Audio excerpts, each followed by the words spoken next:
The massive meeting hall buzzed with alien voices as thousands of creatures from across the galaxy gathered for the weekly Galactic Council session. The chamber was enormous, built to hold representatives from over 300 different species. Some floated in energy fields, others stood on multiple legs, and a few existed as pure light that flickered in special containers. Ambassador Sarah sat in the small section marked for human representatives. Her simple blue uniform looked plain compared to the glowing robes and crystal armor worn by other delegates. She was one of only 3 humans in the entire building, and she could feel the dismissive stares from creatures who barely considered her species worth noticing. The representative spoke first. Its crystal body rang like a bell as it communicated. The translator in Sarah's ear converted the musical tones into words she could understand.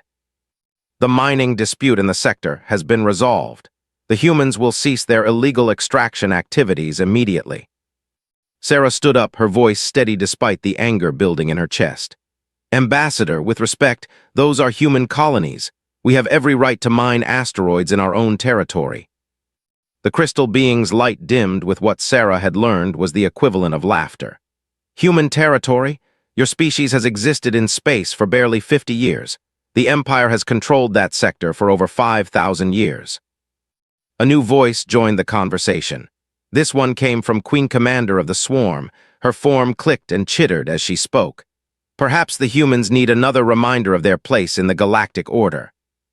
The collective representative, a being of pure energy contained in a floating sphere, pulsed with agreement. The young species often require guidance. They lack the wisdom that comes with age. Sarah felt her face flush with anger, but she kept her voice calm. We're not asking for special treatment. We just want the same rights as every other member species. Rights must be earned, the delegate replied. Its crystalline form shifted, throwing rainbow patterns across the chamber walls. Your technology is primitive. Your understanding of physics is basic. Your weapons are laughably simple chemical explosives and nuclear fusion. You cannot even properly manipulate quantum fields. The statement drew what sounded like agreement from dozens of other species. Sarah had heard this same speech countless times in the 3 years she had served as Earth's ambassador. Humanity was always the backward cousin at the family gathering, tolerated but never respected. Furthermore, Queen Commander added, your species shows disturbing violent tendencies. The way you wage war against each other suggests you are not ready for advanced technologies. Sarah wanted to point out that every species in the chamber had histories of violence, but she had learned that such arguments fell on deaf ears, or equivalents in the case of the crystalline. The session continued for hours, with humanity receiving one restriction after another. No access to quantum weapon technology, no permission to establish colonies in core sectors, no trading rights with advanced civilizations. The message was always the same: know your place, primitives. As the meeting ended, Sarah gathered her few belongings and headed for the exit. She had grown used to the way other delegates avoided her, stepping aside as if primitive humanity might be contagious. Only a few species even acknowledged her existence, and those interactions were usually brief and condescending. Outside the council building, Sarah activated her communication device and opened a secure channel to Earth. The transmission would take several hours to reach home through the quantum relay network that humanity was barely permitted to use. Director Martinez, this is Ambassador reporting from today's council session. The response came back several hours later as Sarah sat in her small quarters in the diplomatic district. Director Carlos Martinez appeared on her screen, his weathered face showing the strain of leading Earth's first interstellar diplomatic mission. How bad was it this time, Sarah? Same as always. They approved new restrictions on our mining operations in the sector. They are making noise about teaching us another lesson, and the Technology Sharing Committee our request for quantum communication upgrades again. Martinez rubbed his forehead. Any word on the colony ship that went missing near the Rigel system? Nothing official, but I overheard some delegates talking about raiders hitting another human transport. They seemed to think it was amusing. On Earth, Martinez looked out the window of his office at the massive construction projects visible in Earth's orbital shipyards. Sarah, I need you to keep playing the humble diplomat for a while longer. Keep taking their insults and keep asking nicely for basic rights. How much longer, Carlos? These people treat us like we're barely evolved apes. They laugh when our colonies get attacked. They act like we should be grateful just to be allowed in the same room as them. Martinez smiled, but it was not a pleasant expression. Not much longer, Sarah, not much longer at all. Far from the diplomatic chambers of the Galactic Council, in the asteroid belt of Earth's solar system, something very different was happening.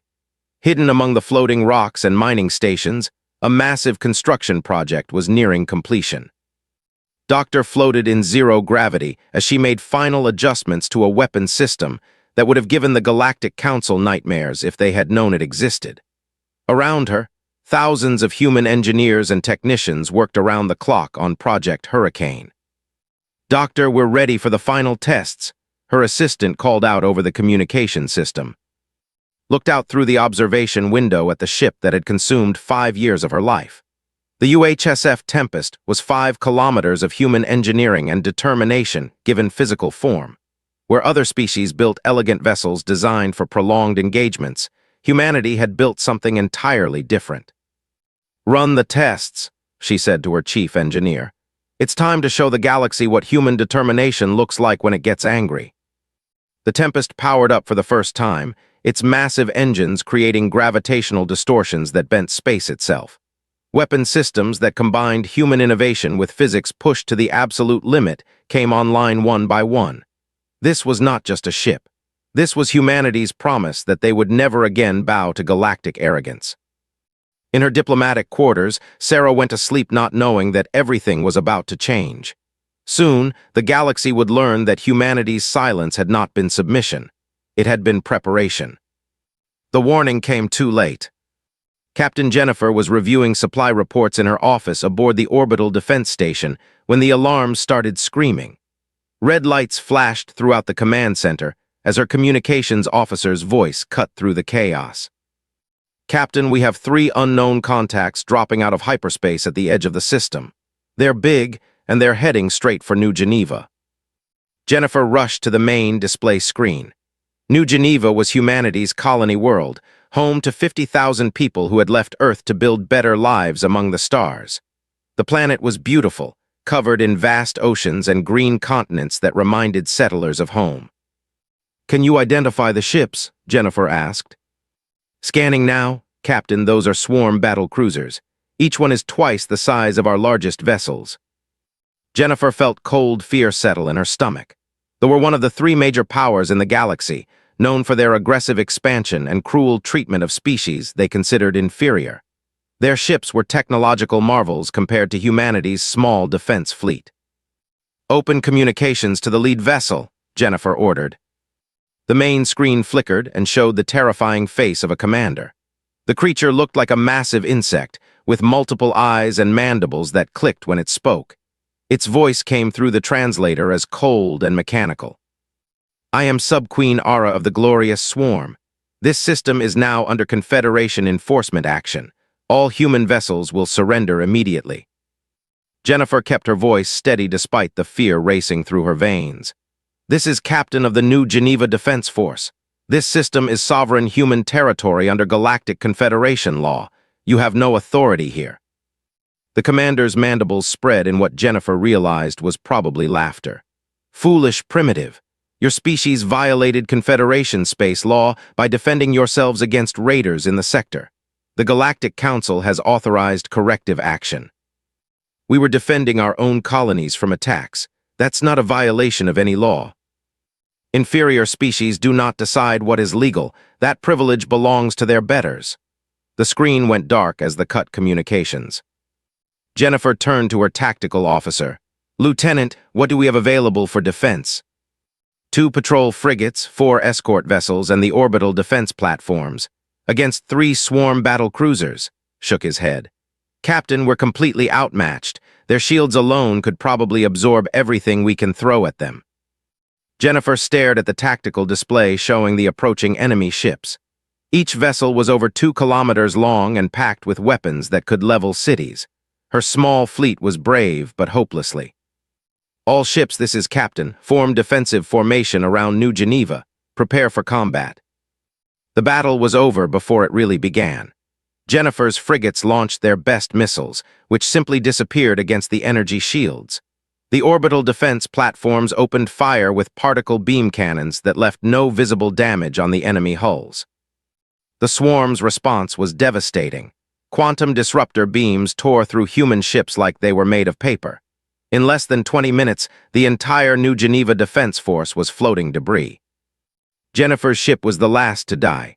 As plasma bolts punched through her vessel's hull, she managed to send one final message toward Earth. "This is Captain. New Geneva Defense Fleet is destroyed. Forces are beginning orbital bombardment of civilian targets. Remember us." On the planet below, the bombardment began. Plasma cannons turned entire cities into glass craters. 50,000 human colonists, including families with children who had never seen Earth, died in the first hour of the attack. The forces were methodical and efficient. They targeted population centers, infrastructure, and anything that might allow the colony to rebuild. This was not conquest. This was extermination designed to send a message to humanity and the rest of the galaxy. News of the New Geneva massacre reached Earth 3 days later through quantum relay transmissions. Director Martinez sat in the emergency cabinet meeting, watching footage of burning cities and listening to the few survivor reports that had made it off the planet. "The Galactic Council's response?" asked General Harrison, the head of Earth's military forces. "They expressed regret for the loss of life but supported the action as a necessary response to human aggression," Martinez replied, his voice filled with barely controlled rage. President, Sarah's older sister, slammed her hand on the conference table. "Aggression? We defended our own people from raiders and they call that aggression." The council also voted to impose additional restrictions on human expansion as punishment for provoking the incident, Martinez continued. "We're forbidden from establishing any new colonies for the next 50 years. The room fell silent as the weight of the decision settled on everyone present. Earth's government had worked for decades to build peaceful relationships with galactic civilization. They had accepted insults, restrictions, and second-class treatment in hopes of gradual acceptance. New Geneva changed everything. General Harrison broke the silence. "What about Project Hurricane?" All eyes turned to Admiral Torres, who had been silent throughout the meeting. The Admiral was a veteran of Earth's last major war, a man who understood both the cost of violence and the price of weakness. "The Tempest completed its final trials yesterday," Torres said quietly. "All systems are operational. The crew is ready." President looked around the table at her advisors. These were good people who had spent their careers trying to build a better future for humanity among the stars. But the galaxy had made its position clear. Humanity would always be the inferior species, to be slaughtered whenever it suited the convenience of their betters. "Admiral Torres, you have authorization to activate Hurricane Protocol. Show them what happens when you push humanity too far." Torres nodded and stood to leave. As he reached the door, President called out to him. "Make sure the galaxy understands. This isn't just about New Geneva. This is about every human being who will ever live among the stars. Make sure they never forget." Admiral Torres' smile was cold as winter on Mars.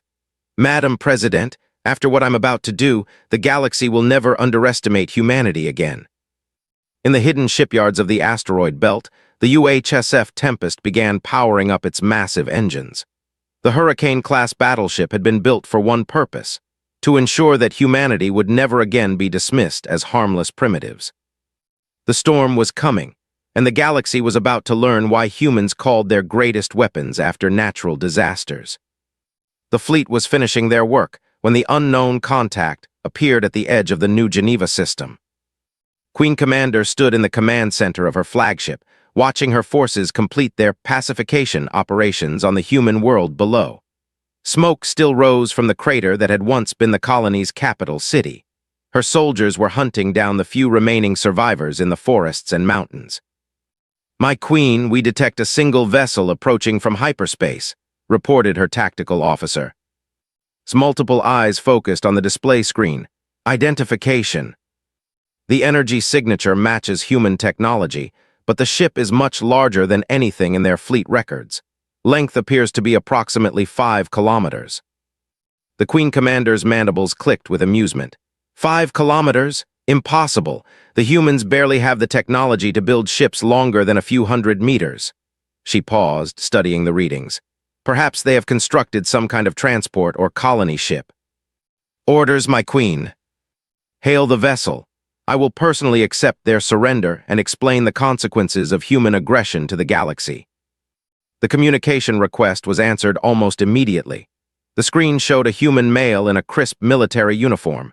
His face was calm, but his eyes held something that made survival instincts twitch with unease. "This is Admiral Torres of the United Human Systems Fleet," the human said. "You are ordered to cease hostile operations against human civilians and withdraw from this system immediately." His laughter was a harsh, chittering sound. "Admiral, the humans have admirals now? How amusing. I am Queen Commander of the Glorious Swarm. Your pathetic species has been found guilty of aggression against Confederation forces. This is your punishment." "I'm giving you one chance to withdraw peacefully," Torres replied, his voice never changing tone. "Leave now or face the consequences." "Consequences?" His multiple eyes glittered with malicious humor. "Human, your entire defense fleet was destroyed in 20 minutes. What consequences could you possibly threaten me with?" "You have 10 minutes to begin withdrawal procedures. After that, I will consider your ships legitimate military targets." The transmission ended before could respond. She stared at the blank screen in amazement. Did that primitive just threaten the Glorious Swarm? Her second-in-command, Sub-Queen Ara, moved closer to the command console. "My queen, perhaps we should examine this vessel more carefully. The energy readings are unusual." Waved a claw dismissively. "It is one ship against 3 battle cruisers. Even if it is some kind of new human design, their technology is centuries behind ours. Target the vessel and destroy it. Make sure the wreckage is identifiable so other primitive species understand what happens when they challenge their betters." On the bridge of the UHSF Tempest, Admiral Torres closed the communication channel and turned to his senior staff. The bridge was enormous, designed to coordinate weapons systems that the galaxy had never seen before. 50,000 crew members worked throughout the ship, each one understanding that they carried the weight of humanity's future. "Tactical report, Captain," Torres ordered. Captain was the ship's tactical officer, a brilliant strategist who had spent years planning for this exact moment. 3 battle cruisers in standard formation. Each vessel is approximately 2 kilometers in length, armed with quantum disruptors and plasma cannons. Their shields are running at maximum power. Weaknesses. Their shield technology is designed to absorb energy weapons and deflect conventional projectiles. However, our intelligence suggests they have never faced kinetic weapons at relativistic speeds. Torres nodded.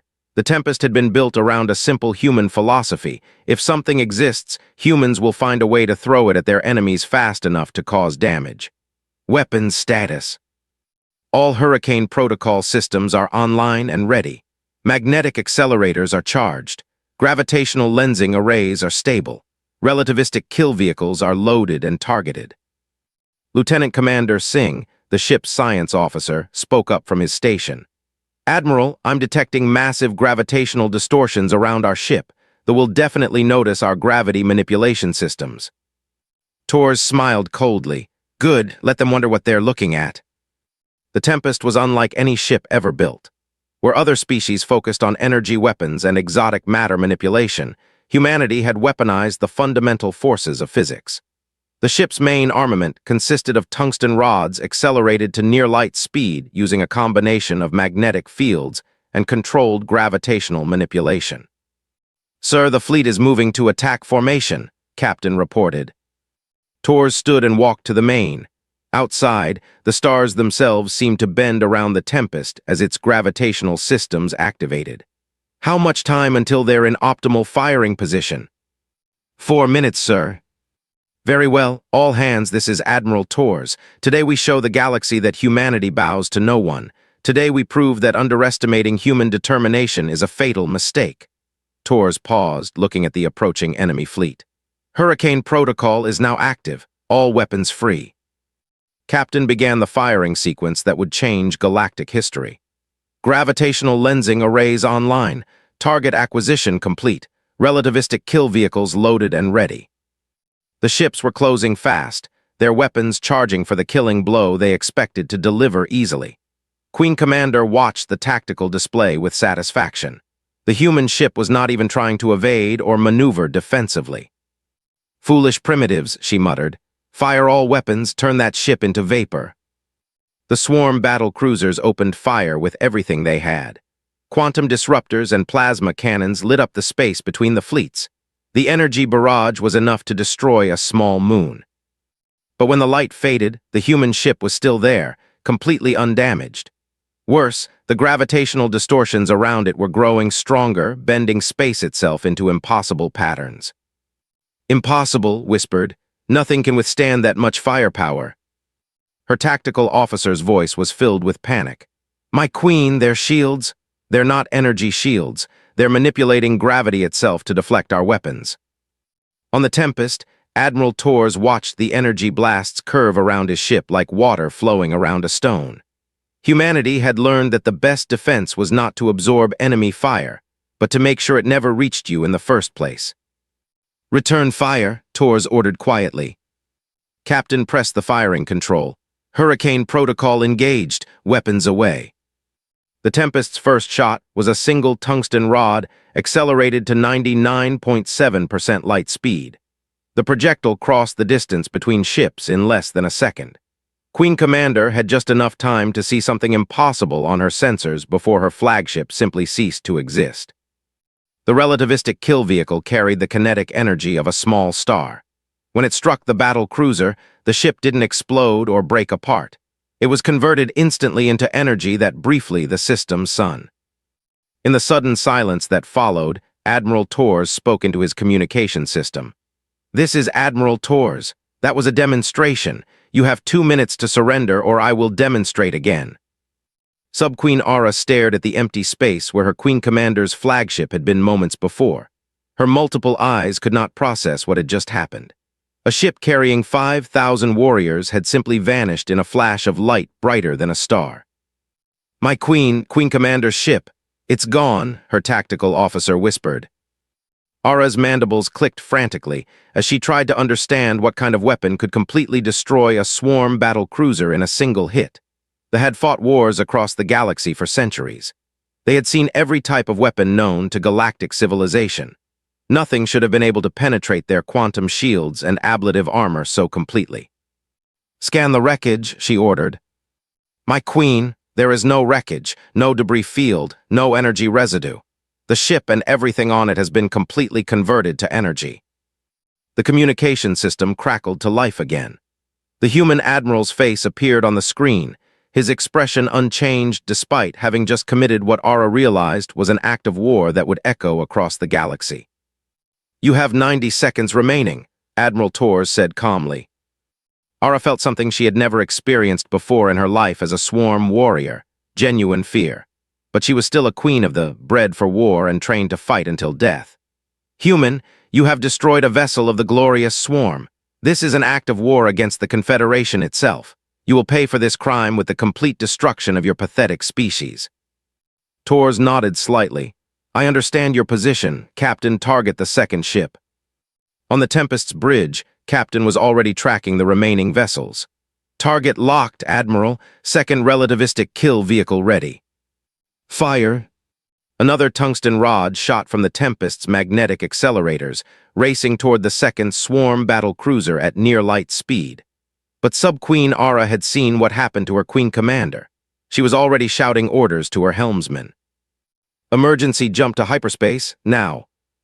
The ship began to enter hyperspace just as the human projectile reached its position. For a moment, it looked like the vessel might escape. Then the Tempest's secondary weapons activated. Admiral Torres watched as gravitational field generators created a localized distortion in spacetime around the fleeing enemy ship. "Gravity wells active. No one leaves until we're finished here." The swarm battle cruiser was caught halfway into hyperspace when the gravitational fields grabbed it. The ship stretched and twisted as different parts of it were pulled in different directions by competing forces. Metal screamed and energy conduits exploded as the vessel was literally torn apart at the molecular level.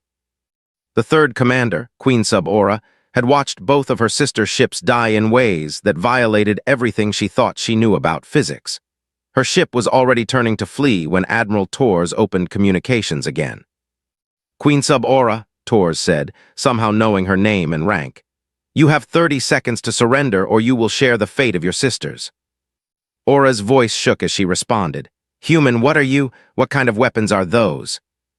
"We are the species you dismissed as primitive. These are the weapons we build when we get tired of being pushed around." Torres paused. 15 seconds.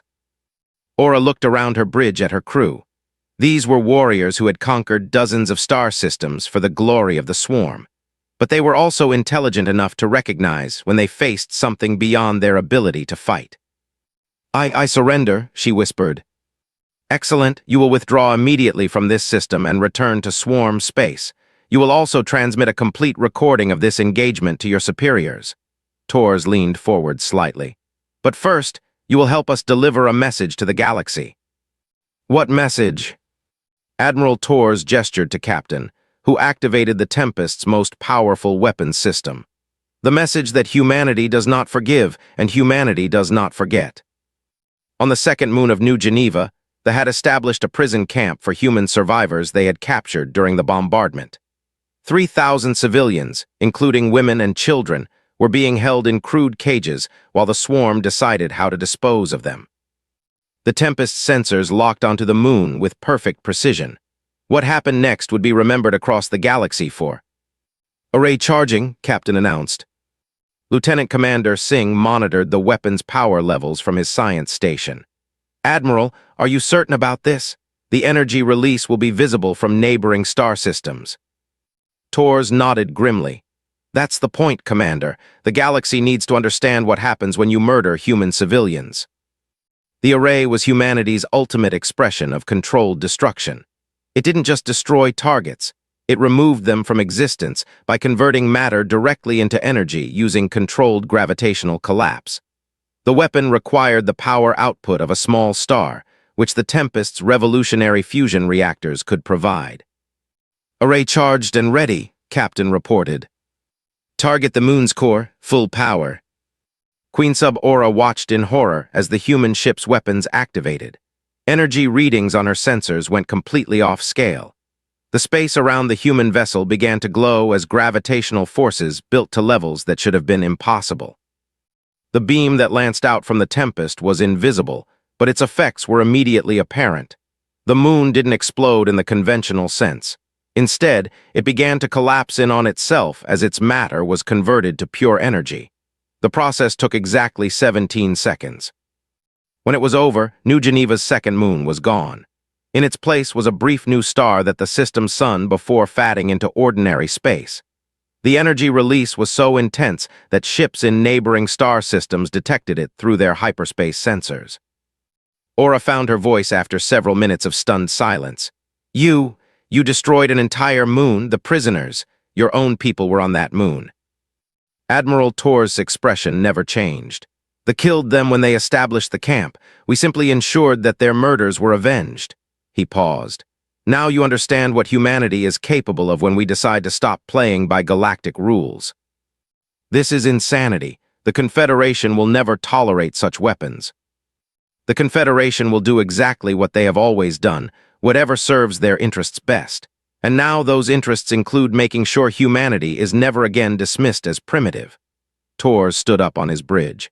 "Queen Sub, you will broadcast the following message on all galactic frequencies." The message that went out to every corner of known space was simple and direct. "This is Admiral Torres of the United Human Systems Fleet. The swarm attacked and destroyed a human colony, murdering 50,000 civilians. Their forces have been eliminated. Any further attacks on human worlds or citizens will result in the complete destruction of the attacking forces and their command structure. Humanity seeks peace, but we will no longer tolerate being treated as inferior.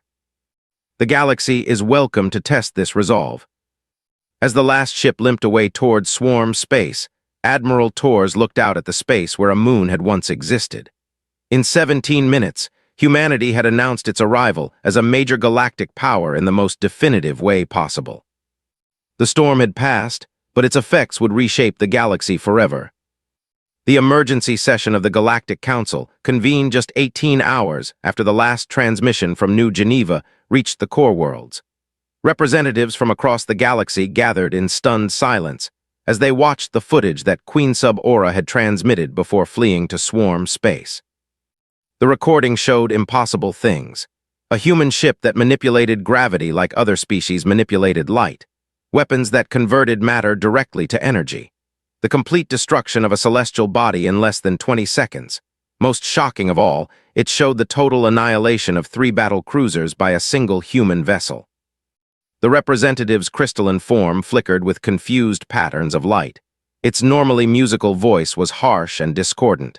This cannot be authentic. Human technology is primitive. They barely understand quantum mechanics. The collective's energy being pulsed frantically in its containment sphere. We have analyzed the footage extensively. It is genuine. The energy signatures are consistent with matter-antimatter annihilation on a massive scale. Queen Empress of the Swarm stood at her delegation's podium, her massive form trembling with rage and something else the galaxy had never seen from the Swarm before: fear. The humans have committed an act of war against the Confederation, she declared. They destroyed 3 ships carrying 15,000 Swarm warriors. They must be punished. The council chamber erupted in dozens of different alien voices. Some species called for immediate military action against humanity. Others demanded to know how the humans had developed such devastating weapons without galactic knowledge. A few, the smaller and weaker species that had suffered under Confederation authority, remained conspicuously quiet. The delegate managed to restore order by amplifying its crystalline voice to painful levels. The question before this council is simple. How do we respond to this unprovoked human aggression? That was when Ambassador Sarah stood up in the human section. She had watched the footage like everyone else, and despite the terrible cost in lives, she felt something she had not experienced in 3 years of diplomatic service: pride. "Honored delegates," Sarah said, her voice carrying clearly through the vast chamber. "I must correct a statement made by the representative. The human action was not unprovoked." Queen Empress' mandibles clicked angrily. The humans violated Confederation law by defending themselves against legitimate enforcement actions. Sarah smiled coldly. "Your Majesty, the Swarm attacked and destroyed a peaceful human colony, murdering 50,000 civilians, including children. Under any interpretation of galactic law, this was genocide, not enforcement." "Inferior species do not have the right to," the Queen Empress began. "Your Majesty," Sarah interrupted, "I would be very careful about referring to my species as inferior.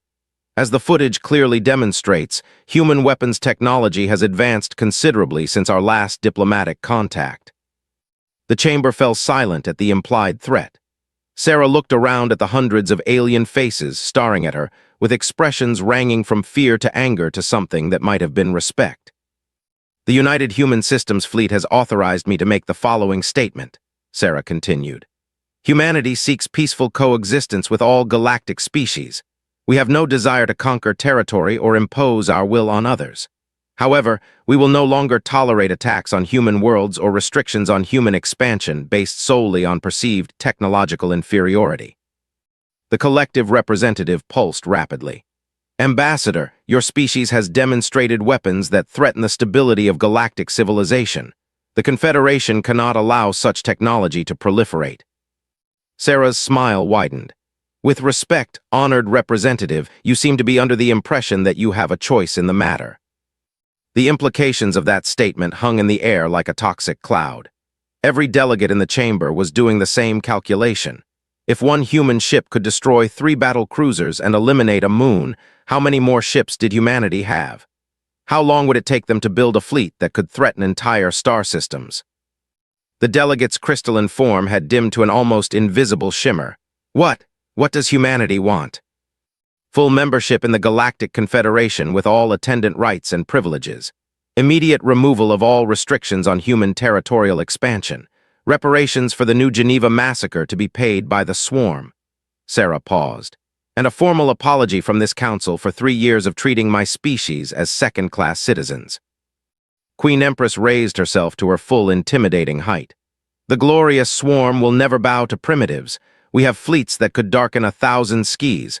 We have conquered species across the galaxy. Sarah activated her personal communication device and opened a channel to Earth. Director Martinez, the Queen Empress would like to discuss fleet strengths with Admiral Torres. The response came back immediately, broadcast on open channels so every delegate could hear it. Admiral Torres appeared on the main council display, speaking from the bridge of the Tempest. Your Majesty, I understand you have questions about human fleet capabilities. I'm happy to provide a demonstration. We have 17 Hurricane-class battleships currently operational, with 30 more under construction. Each one carries weapons capable of sterilizing a planet or collapsing a star. Would you like me to visit Swarm Space to show you how they work? The Queen Empress's compound eyes went wide with terror. 17 ships like the one that had destroyed her battle cruisers, 30 more being built. The Swarm's entire military doctrine was built around overwhelming enemies with numbers and individual ship superiority. Neither advantage would matter against weapons that could destroy moons. The Swarm, we did not realize, she stammered. Your Majesty, Admiral Torres continued pleasantly, I want to make something very clear to you and every other delegate listening. Humanity does not want to rule the galaxy. We don't want to conquer other species or impose human culture on alien worlds.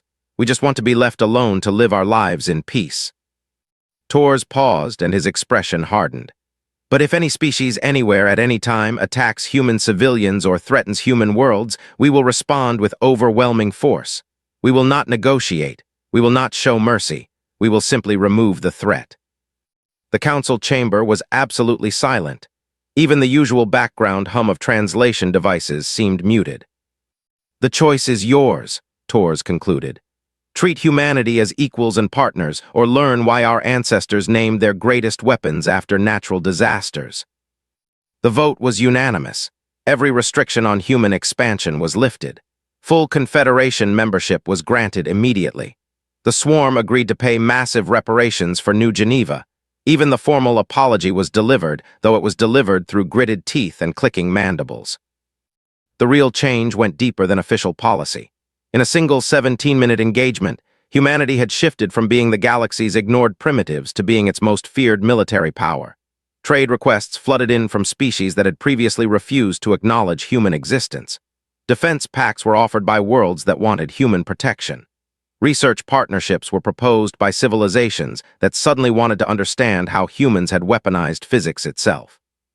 Ambassador Sarah returned to Earth a hero.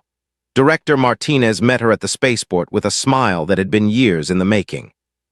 How does it feel to be respected? He asked. Sarah looked up at the stars visible through the spaceport dome.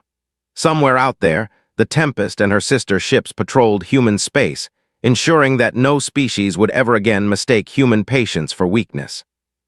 It feels like we finally came home, she said.